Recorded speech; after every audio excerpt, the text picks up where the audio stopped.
Hello guys, আসসালামু আলাইকুম। আমি আব্দুল হান্নান আরাফাত, আপনারা দেখছেন হান্নান ব্লগস। আজকে আমার এই ভিডিওতে আমি আপনাদেরকে এমন একটি খাবার দেখাবো যেটা খুবই ডেলিশিয়াস আর খুবই হেলদি, আর এটা হচ্ছে অনেক ফলের সমাহার। এমন একটি খাবার, সেই খাবারটি হলো ফালুদা। আজকে আমি আপনাদেরকে ঘরে বসে ফালুদা বানিয়ে দেখাবো। গাইস, ফালুদা বানানোর জন্য আমি মেইন আইটেম নিয়ে নিয়েছি দুধ। এই দুধ ফালুদা বানানোর জন্য খুবই ইম্পর্টেন্ট, আর দুধ ছাড়া ফালুদা কোনোভাবেই সম্ভব না। আর অনেকে ফালুদা বানানোর জন্য সাথে লুডুস অ্যাড করে, কিন্তু আমি লুডুস অ্যাড করি না। আমি শুধু এখানে সাগুদানা নিয়ে নিয়েছি। আর ফ্রুট আইটেমের ভিতরে আমি নিয়ে নিয়েছি এখানে আপেল, বেদানা, দুটি কলা, খেজুর আর আঙ্গুর, কালো আঙ্গুর। নাট আইটেমের ভিতরে আমি নিয়েছি কাঠবাদাম আর নিয়ে নিয়েছি কাজু বাদাম। আর আইস আইটেমের ভিতরে আমি নিয়ে নিয়েছি ভ্যানিলা আইসক্রিম। আইস নেওয়ার উদ্দেশ্য হচ্ছে যাতে আমার ফালুদাটা ঠান্ডা না হয়ে, গরম না হয়ে যায়। ফালুদা বানানোর জন্য যে সকল ফলগুলো নিয়ে নিয়েছি, এগুলো এখন আমার প্রসেসিং এর পালা। ফার্স্টে আমি আপেলটা ভালোভাবে কুচি করে কেটে নিব।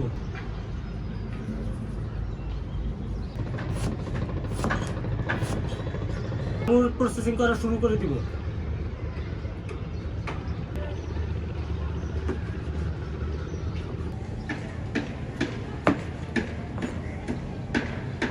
এবার আমি বেদানাটা খুলে ভালো, এটার ভিতরে যে দানাগুলো আছে সবগুলো আমি খুলে নিব।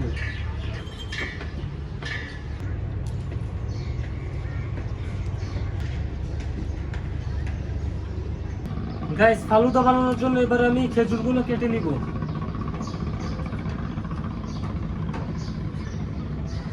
আমি কলাগুলো ছিলে তারপর প্রসেসিং করা শুরু করে দিব।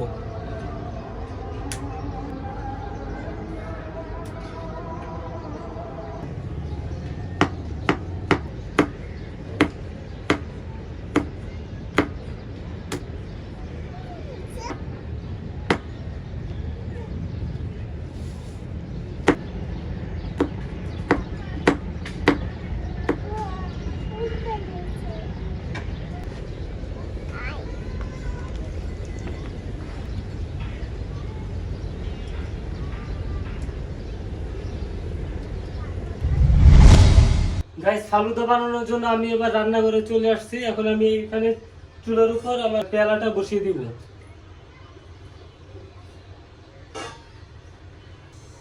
আমি যে দুধ রাখছিলাম, দুধটা এখন এটার ভিতরে ঢেলে দিব।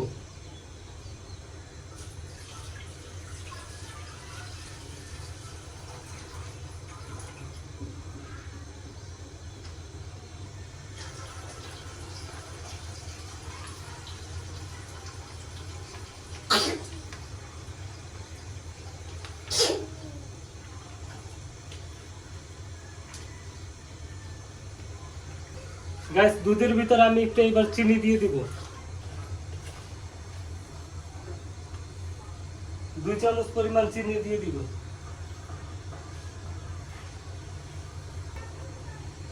দুধ ভালোভাবে ফুটলে পর তারপরে আমি সাগুদানাগুলো এটার ভিতর দিয়ে দিব।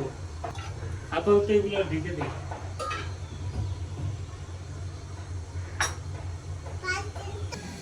দুধ চুলায় দেওয়ার পর আমি 10 থেকে 15 মিনিট ওয়েট করি। এরপর যখন দেখতে পেলাম যে দুধ ফুটতেছে, তারপর আমি এর ভিতর সাগুদানাগুলো সব ছিটিয়ে দেই। সাগুদানাগুলো জানি ভালোভাবে দুধের সাথে মিক্স হয়ে যায়, তাই আমি এর জন্য কিছুক্ষণ নাড়াচাড়া করতে রাখলাম। সাগুদানাগুলো ফুলে স্পষ্ট হওয়ার আগ পর্যন্ত আমি দুধ আর সাগুদানার মিশ্রণটি নাড়তে লাগলাম, যেন দুধ আর সাগুদানার মিশ্রণটি তলায় পুড়ে না যায়। মিশ্রণটি প্রপারলি হওয়ার পর আমি চুলা থেকে উঠিয়ে ফেলি। সবগুলো আমাদের প্রসেসিং এর পর আমরা সবগুলো রেডি করতে পেরেছি। এখানে আমরা নিয়েছি সাগুদানা ও দুধের মিশ্রণটা, যেটা আমাদের ফালুদা তৈরির জন্য সব থেকে মূল উপাদান। এটা ছাড়া আমাদের অসম্ভব। আর এখানে আমরা ফল হিসাবে নিয়ে নিয়েছি কলা, পাকা কলা, আপেল, খেজুর, কালো আঙ্গুর, বেদানার দানা। আর এখানে নাট হিসেবে আমরা নিয়েছি আপনার কাজু বাদাম, আর এখানে নিয়েছি কাঠবাদাম। আর এখানে নিয়েছি আমি গাজরের হালুয়া। হালুয়া বানাতে সব থেকে বেশি হেল্প করবে। আর গাজরের হালুয়ার যদি আপনারা মিশ্রণটা দেখতে চান, তাহলে আমি অন্য কোনো ভিডিওতে আপনাদেরকে ভিডিও করে দেখাবো যে কিভাবে আমি গাজরের হালুয়াটা তৈরি করি। আর আমাদের ফালুদা জানি খুব টেস্ট স্বাদ বাড়ানোর জন্য, আর যাতে ফালুদাটা খুব ঠান্ডা থাকে সেই জন্য আমি এখানে নিয়ে নিয়েছি ভ্যানিলা আইসক্রিম। এখন আমরা সম্পূর্ণ ফালুদাটা আমরা তৈরি করব আর আপনাদেরকে দেখাবো যে আমি কিভাবে তৈরি করি, আর এটা আমি সুন্দর ডেকোরেশন করব। গ্যাস ডেকোরেশনের জন্য আমি ফার্স্টে ফালুদার যে মিশ্রণটা, মূল উপাদান, এটা আমি গ্লাসের মধ্যে ঢেলে নিব।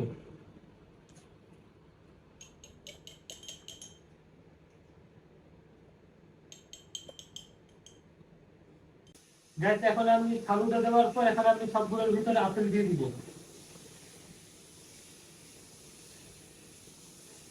এখন আমরা দিব গাজরের হালুয়া।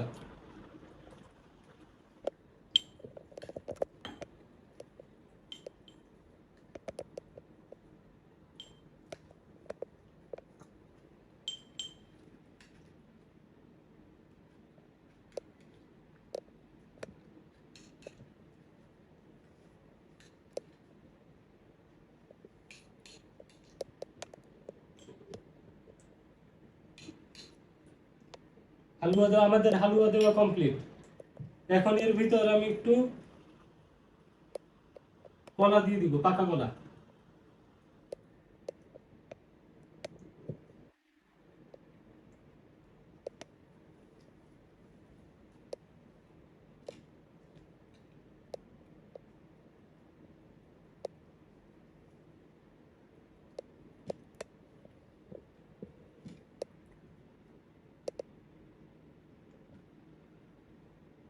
দানার মিশ্রণটা দিয়ে দিব।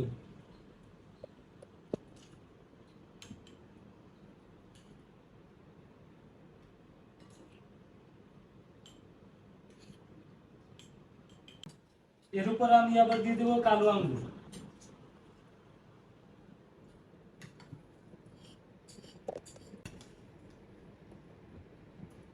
কালো আঙ্গুর দেওয়ার পর এখন আমি এগুলোর উপর দিয়ে দিব ভ্যানিলা আইসক্রিম।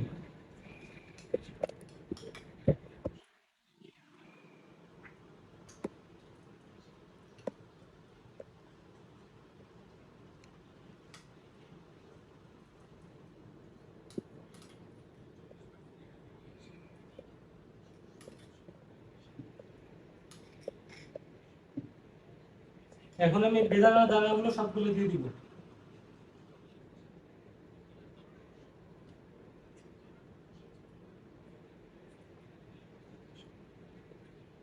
এবার দিয়ে দিব আমি কাঠবাদাম।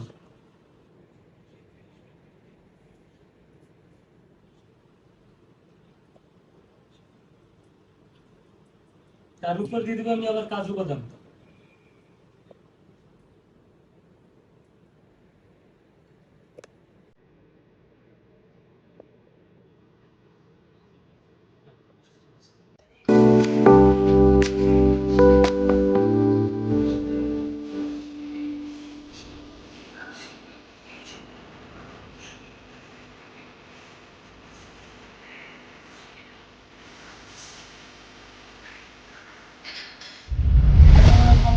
সম্পূর্ণ কমপ্লিট।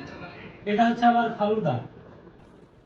আমার ভিডিওটি যদি ভালো লেগে থাকে তাহলে আপনার আমার ইউটিউব চ্যানেলটি সাবস্ক্রাইব করে দেবেন, আর কেউ যদি পেজ থেকে দেখে থাকেন তাহলে আমার পেজটি ফলো দিয়ে দিবেন এবং লাইক কমেন্ট শেয়ার করে দিবেন এবং আমার সাথে থাকবেন। টাটা, গুড বাই, আল্লাহ হাফেজ।